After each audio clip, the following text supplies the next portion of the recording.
sholat. Tapi kalau udah 40 hari ternyata masih keluar, Bu, 41 sampai 50 hari masih keluar, maka para ulama katakan dia berhenti sholatnya sampai 40 hari, ya. Lalu dia mandi. Kalau masih keluar lebih dari itu, maka itu dianggap sebagai istihadhah. Istihadhah itu apa? Darah penyakit.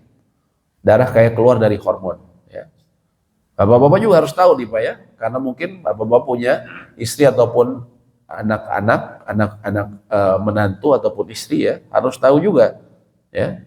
Nah, bapak-bapak di sini banyak yang sepuh mungkin, jadi mungkin anak-anaknya, kalau istri-istri bapak mungkin sudah tidak ada, sudah tidak haid atau nifas, kecuali bapak punya istri muda, ya. Istri muda mungkin harus tahu juga, harus tahu kalau seperti itu, ya. Seperti itu, ya. Jadi 40 hari. Kalau lebih dari 40 hari dianggap istihadhah. Apa itu istihadhah? Keluarnya darah pada saat bukan waktunya, ya. Dengan cara mengucur dari pembuluh darah, ya. Darah istihadhah bedanya apa dengan haid? Ibu-ibu tahu, ya. Kalau haid itu kental, sama juga nifas, kental dan juga agak kehitaman, ya. Kemudian kalau darah nifas itu nanti di awal-awal kental merah, tapi lama kelamaan dia nanti bisa agak kuning, ya. Itu pun tetap termasuk darah nifas. Adapun istihadhah seperti darah, ya, karena dia penyakit, dia lebih encer, ya, dan dia beda hukumnya sama haid. Kalau istihadhah karena penyakit, maka tidak menghalangi sholat, tetap wanita harus sholat, tetap juga dia puasa. Kalau punya suami, suaminya ingin melakukan hubungan, maka dilayani. Karena dia beda sama haid, ya, istihadhah ini, ya. Sebagaimana Nabi SAW ketika ditanya oleh sahabat Fatimah bintu Abi Hubaisy, ya, apakah aku harus meninggalkan sholat? Tidak, karena sesungguhnya darah itu adalah darah penyakit dan bukan haid, ya, kata beliau, ya. Dan dia wajib mandi di akhir masa haidnya kalau dia haid. Kalau istihadhah dia membersihkan, mohon maaf, kemaluannya saja dan memakai kapas pembalut untuk menahan darah yang keluar, atau diikat kata para ulama, ya, atau ditahan dengan celana dalam hingga tidak jatuh, ya. Jadi ini kalau istihadhah ini beda, Bu, ya. Istihadhah tetap sholat, dan istihadhah ini kalau berwudu hukumnya sama seperti orang yang beser, ya. Bapak-bapak atau ibu-ibu yang beser, suka keluar kencing terus, ataupun suka keluar air besar terus, ataupun suka kentut terus menerus, gimana cara wudunya? Sama dengan istihadhah. Caranya gimana? Ketika masuk waktu sholat, zuhur misalnya, baru dia berwudu. Jangan sebelum azan, ya. Ketika masuk azan baru dia berwudu. Nanti ketika dia berwudu, kemudian keluar darah untuk istihadhah, atau yang beser keluar air kencing atau beraknya, ya, misalnya dia pakai popok, ataupun dia kentut terus, walaupun sudah keluar, dia nggak usah hiraukan, dia tetap saja selesaikan wudunya. Dengan wudunya tersebut, dia bisa pakai untuk sholat sepanjang waktu duhur, sepanjang waktu duhur. Tapi gimana ini keluar lagi?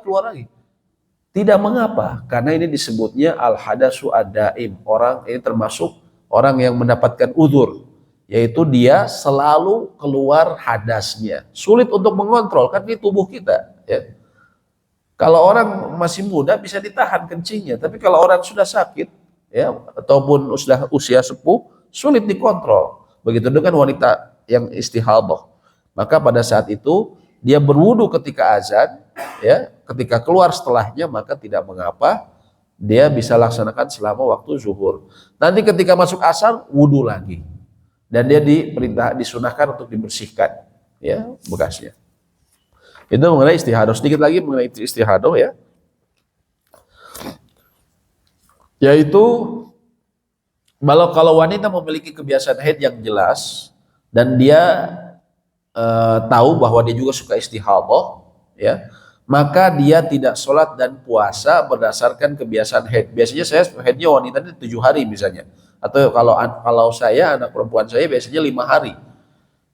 Bagaimana kalau hari ke-6 kemudian keluar darah, ya, atau hari ke-7 masih keluar darah? Maka kalau kebiasaannya udah jelas selalu 5 hari, maka yang sisanya itu dianggap istihadhah. Tetap dia setelah lewat 5 hari dia bersih, mandikan, lalu dia sholat, Ibu ya. Kalau memang sudah memiliki kebiasaannya jelas, selalu setiap bulan 5 hari. Kalau nggak bisa dibedakan, ya, tetapi darahnya bisa dibedakan. Saya nih anak perempuan saya terkadang 5 hari, terkadang 6 hari, terkadang 7 hari. Kebiasaan haidnya tiap bulan berbeda. Tapi kita bisa bedain dari darahnya. Kalau kalau haid itu kental, hitam dan bau, sedangkan istihadah dia merah dan tidak berbau.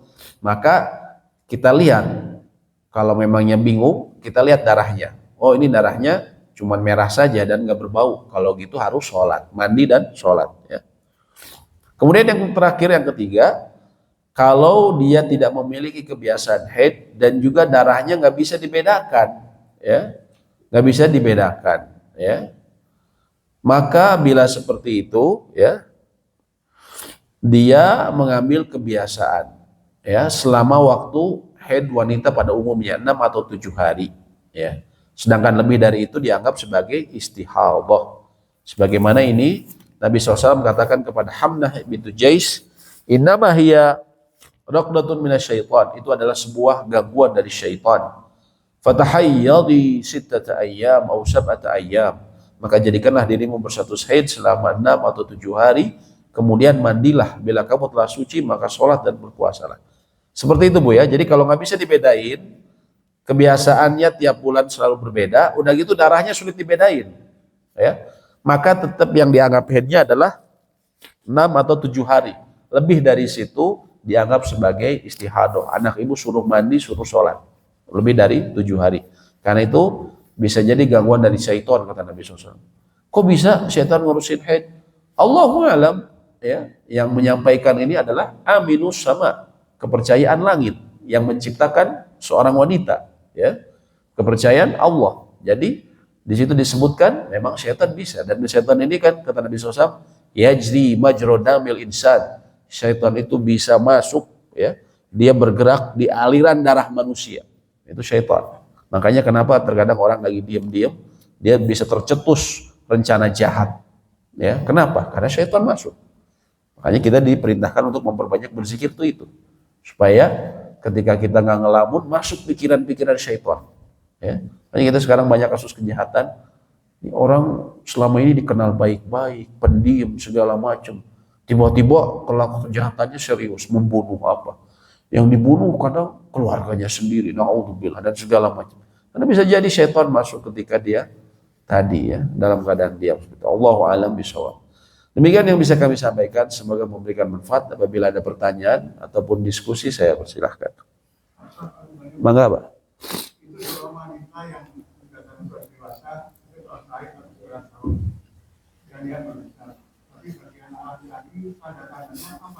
Iya.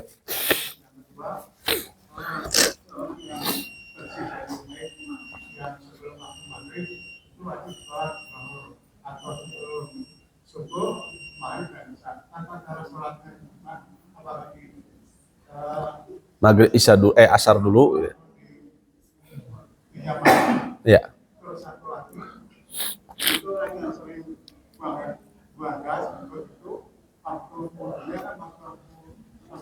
Iya.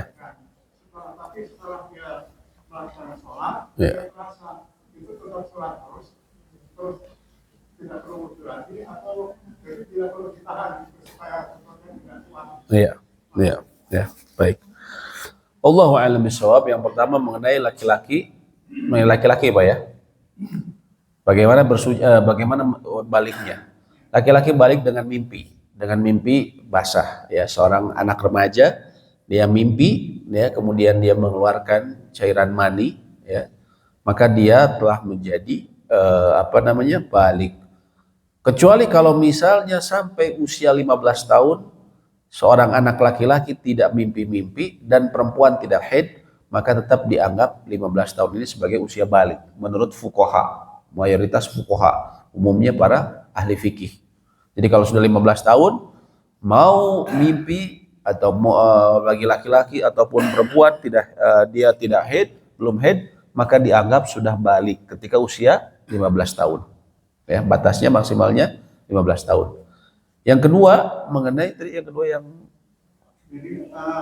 sholat wanita yang bersih dari haid itu Iya. Oh ya, sholatnya bagaimana? Sholatnya dia ketika misalnya tadi jam 5 atau jam 5 seperempat dia mendapati bersih, maka segera mandi, Bu ya. Segera mandi, kemudian langsung sholat. Sholatnya gimana? Zuhur dulu baru asar. Oh, di kosor maksud Bapak? Tidak. Kosor ini hanya diperbolehkan bagi orang yang safar. Seperti di jamak. Ya, di jamak. Di jamak zuhur dulu baru asar. 4 rakaat, 4 rakaat. Tidak di kosor, tidak dua-dua. Kenapa? Karena dia bukan dalam perjalanan. Kecuali juga sekalian dalam perjalanan. Wanita ini bersihnya dalam perjalanan. Ya. Pas dia menginap, misalnya mau ke Surabaya, menginap dulu di Semarang, jam 5 di hotel. Ya.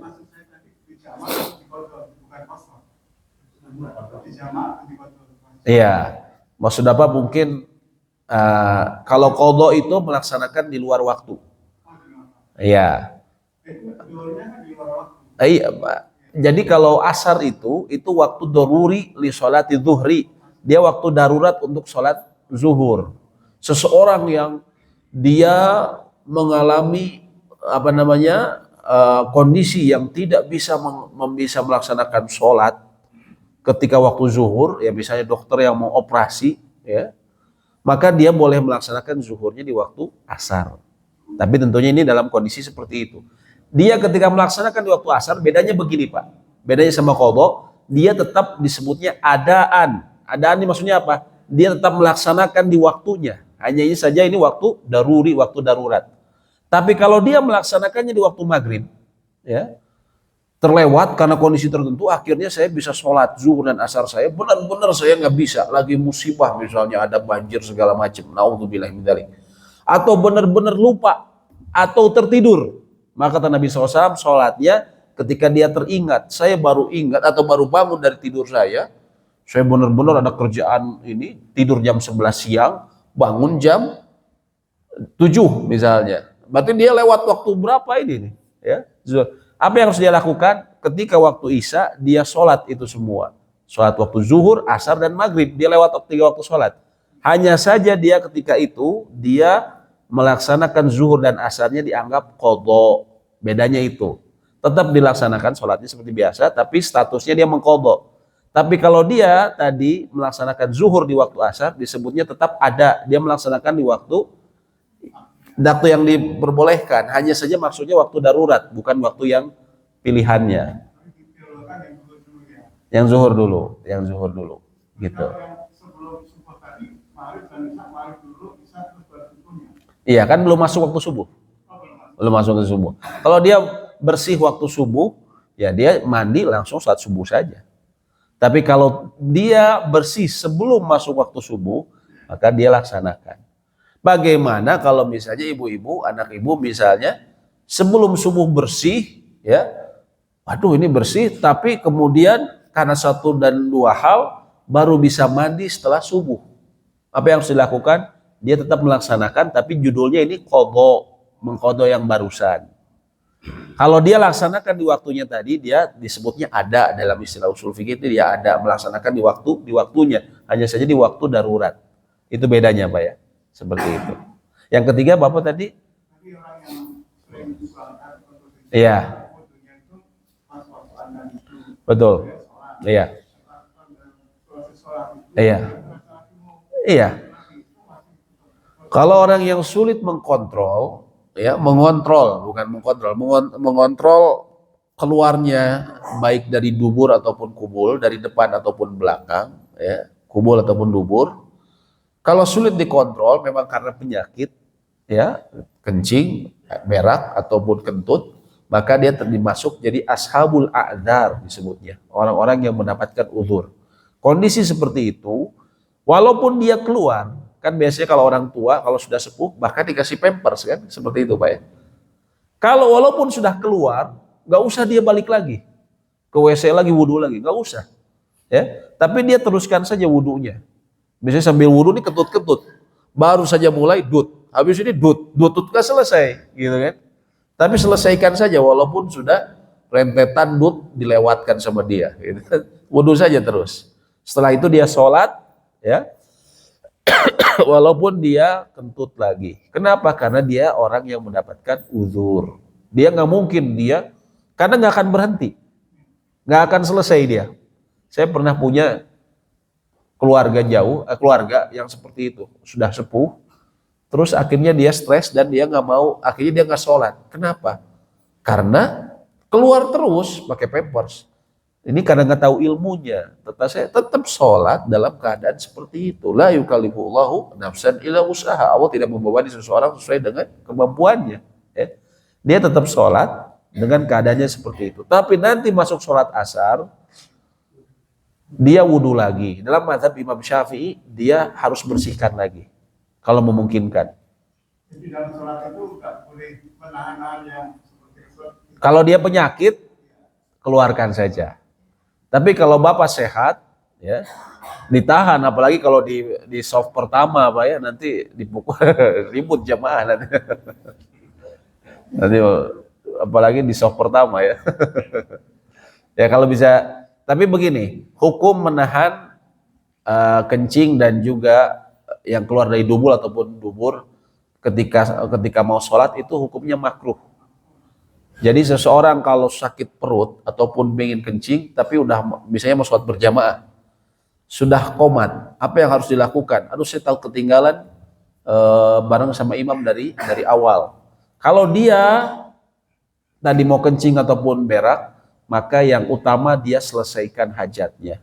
Walaupun dia terlambat, walaupun dia nanti kebagiannya rakaat keempat masbuk, atau bahkan dia tidak kebagian, ya. Itu sunnah dari Nabi SAW. Jadi selesaikan urusannya. Itu. Seperti itu, Pak ya. Allahu a'lam bishawab. Ya. Silakan, ada lagi yang mau ditanyakan? Ya.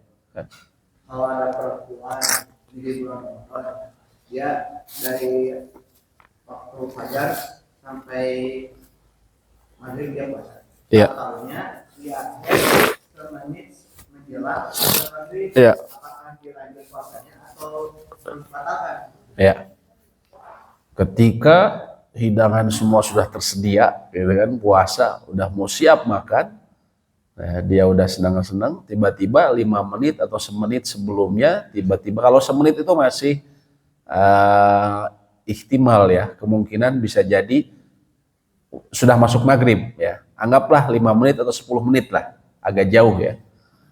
Kalau waktu seperti itu ternyata dia haid, apa yang harus dia lakukan? Dia batalkan puasanya. Dan dia wajib mengqadanya di hari lain. Seperti itu. Tapi ini 5 menit lagi. Walaupun 5 menit lagi. Aduh berat banget. Enggak, itu ujian. Tapi insya Allah ada kebaikan di sana. Kalau semenit biasanya agak ini ya. Semenit itu agak ihtimal. Kemungkinan bisa jadi sebenarnya udah masuk waktu maghrib. Saya dengar Allahu a'lam. Mungkin bapak-bapak yang lebih kenal dengan orang-orang ahli falak di Indonesia, saya dengar itu rata-rata azan di Indonesia itu ditambahkan 4 menit untuk kehati-hatian ya, kalau di Kemenag itu untuk kehati-hatian. Allahu a'lam betul atau tidak gitu kan. Tapi yang pasti kalau semenit sih terlalu ini ya, kemungkinannya bisa jadi sudah masuk maghrib ya, terlalu pendek gitu waktunya. Tapi kalau 5 menit atau 10 menit itu memang mungkin kemungkinan besar belum masuk waktu maghrib. Kalau seperti itu, maka dia batalkan dan dia harus mengqadha di waktu yang lain. Seperti itu. Allahu a'lam bishawab. Ya, silakan, ada yang tanyakan lagi, Pak? Ibu-ibu nggak ada yang ditanyakan? Soalnya ibu udah selesai ya masalah haid dan nifas ya. Tapi ibu perlu tahu ya, bapak-bapak juga perlu tahu buat anak-anak ataupun menantu ya ataupun cucu. Kan bapak ibu ini berharap bisa dapat pahala dari mereka. Karena anak, kata Nabi SAW, adalah hasil usaha orang tuanya. Yang artinya si anak kita harapkan kita mendapatkan pahala dari mereka. Kalau mereka baik, kita insya Allah mendapatkan pahala yang baik. Tapi kalau mereka buruk, ya tidak peduli sama urusan agamanya, termasuk tadi ya masalah sholat ketika haid dan segala macam, nggak peduli. Malah kita yang terseret dosa. Karena kita tidak mengingatkan, jadi tetap perlu tahu ya, termasuk bapak-bapak juga. Demikian bisa kami sampaikan, semoga memberikan manfaat. Insya Allah pada pekan berikutnya kita akan membahas masuk ke kitab baru atau bab baru, yaitu kitab sholat ya, bab sholat. Insya Allah Ta'ala, semoga Allah meridhoi apa yang kita lakukan. Rabbana taqabbal minna innaka antas samiul alim. Ya Rabb kami, terimalah amal ibadah kami, sesungguhnya Engkau Maha mendengar dan Maha mengetahui. Wa tub alaina, dan terimalah tobat kami, innaka antat tawwabur rahim. Sesungguhnya Engkau Maha penerima tobat dan juga Maha mengasihi kami. Allahumma anfa'na bima 'allamtana. Ya Allah, berikanlah kami manfaat atas ilmu yang telah Engkau berikan kepada kami. Wa 'allimna ma yanfa'una, dan ajarkanlah kepada kami hal yang bermanfaat. Wa zidna ilma, dan berilah kami tambahan ilmu. Rabbana atina fid dunya hasanah. Ya Rabb kami, berikanlah kami di dunia ini hasanah, wa fil akhirati hasanah, dan juga di akhirat hasanah, wa qina adzabannar, dan peliharalah kami dari api neraka. Amin ya rabbal alamin. Wa akhiru da'wana alhamdulillahi rabbil alamin. Subhanakallahumma wa bihamdik asyhadu an la ilaha illa anta astaghfiruka wa atubu ilaik. Assalamualaikum warahmatullahi wabarakatuh.